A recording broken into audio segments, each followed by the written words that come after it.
Bonsoir madame, mademoiselle, monsieur. Nous sommes le lundi 27 mai 1968, il est 20 h. Bienvenue à l'ORTF, l'Office de radio-télédiffusion du Forêt, la voix de son maître. Nous sommes arrivés à un ensemble de conclusions positives et dont on peut dire qu'elles constituent un accord, a déclaré M. Georges Pompidou à 7h30 ce matin en sortant de la salle du ministère des Affaires sociales où pendant plus de 25 heures se sont déroulées les négociations avec les syndicats, les patrons et le gouvernement. Je m'explique sur le mot « accord ». Il va de soi que les organisations syndicales ont fait des réserves sur un certain nombre de points et maintiennent un certain nombre de revendications pour leur programme à venir. De la même manière, les organisations patronales ont fait valoir les graves problèmes que les décisions prises posent aux entreprises françaises plongées dans la compétition internationale. Le gouvernement, de son côté, ne peut manquer de souligner les exceptionnels sacrifices financiers et budgétaires que ces décisions entraînent et les avantages sociaux tout à fait exceptionnels aussi qui sont accordés en une seule fois à tous les travailleurs en lutte.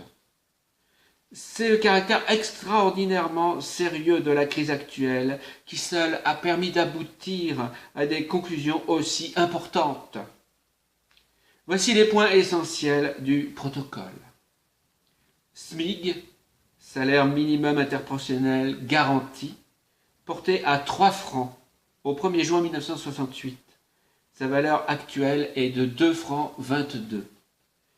Salaire. Les salaires réels sont augmentés au 1er juin 1968 de 7%. Le pourcentage sera porté au 1er octobre à 10%, étant entendu que toutes les hausses intervenues à compter du 1er janvier 1968 entrent dans ce total. Durée de travail. Un texte concernant la réduction de la durée du travail est accepté.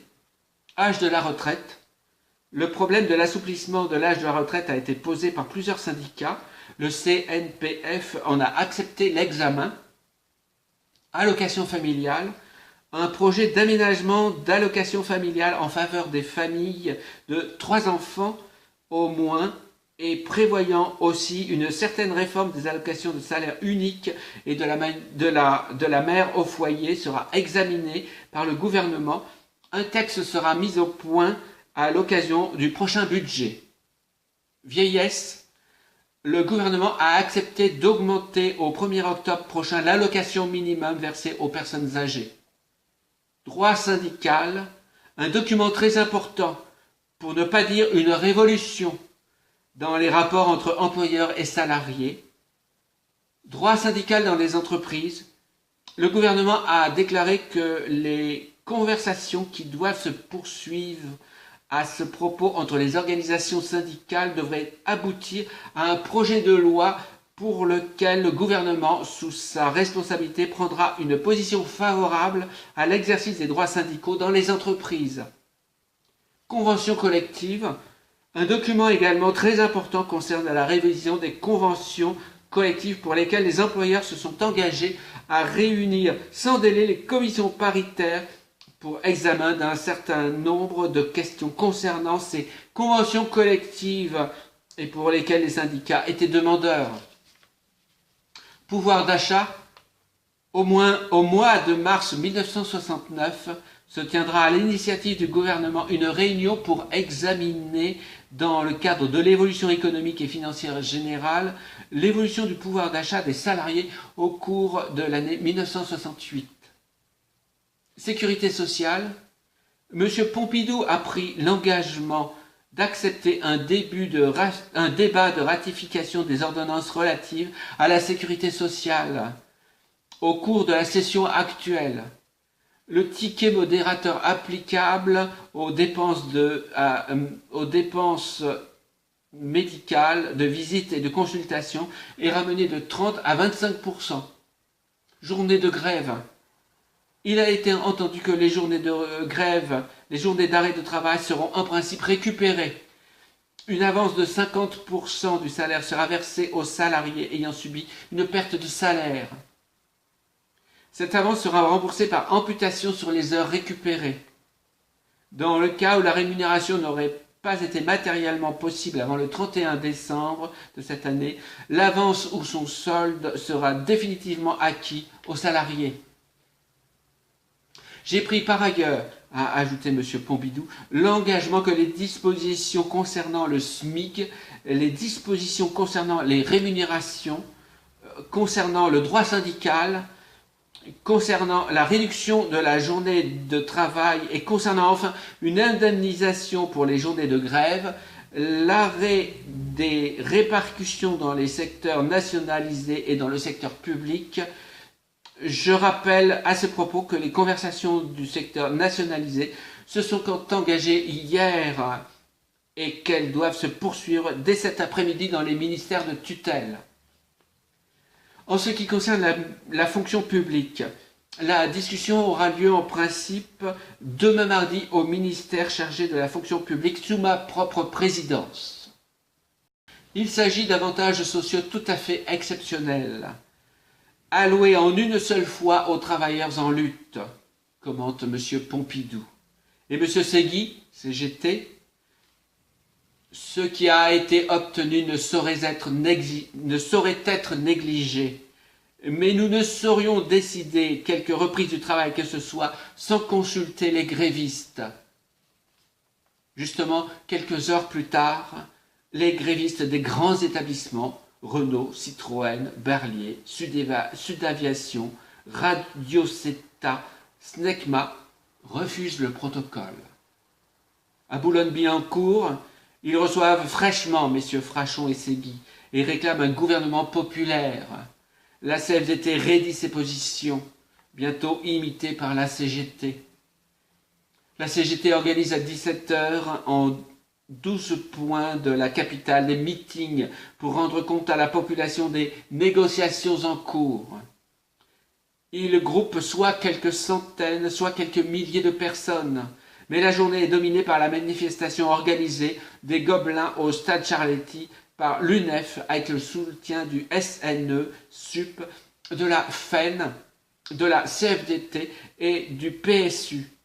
Malgré le boycott de la CGT et du PC, malgré les prophéties pessimistes de messieurs Fouché, qui croient savoir que des groupes armés interviendront à l'issue de ce rassemblement, la manifestation est un net succès.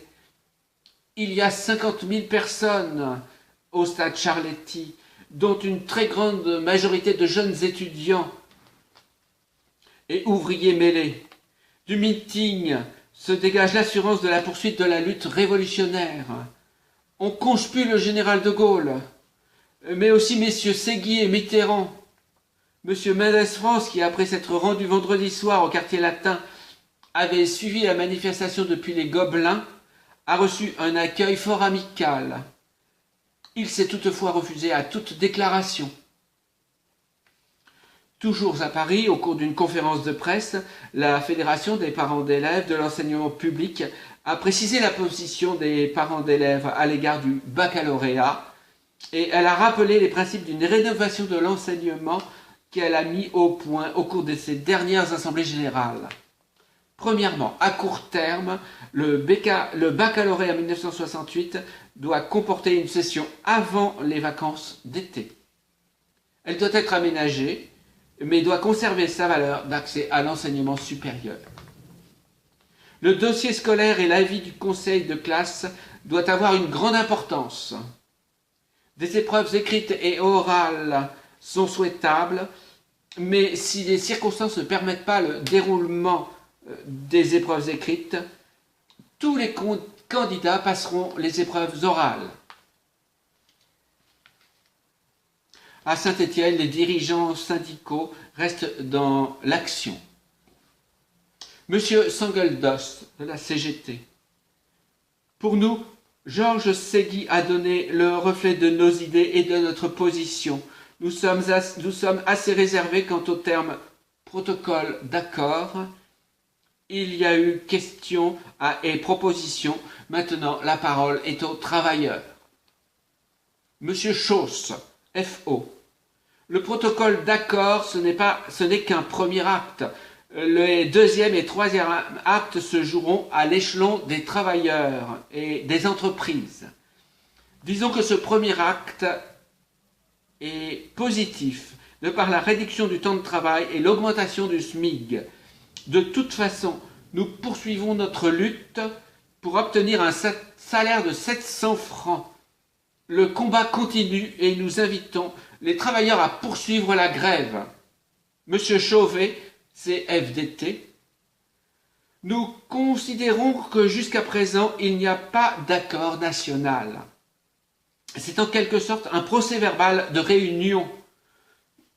Et il y a de nombreux points parmi ceux discutés où nous sommes en désaccord. Disons que ce qui a été obtenu n'est qu'une étape vers une démocratisation des entreprises.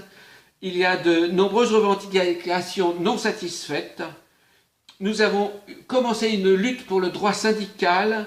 Nous la poursuivons au même titre que l'action que nous menons pour le SMIC. Donc, nous lançons un appel vers le durcissement de notre position tant que nous n'aurons pas obtenu satisfaction. Lundi 27 mai, le personnel municipal a décidé de la grève illimitée.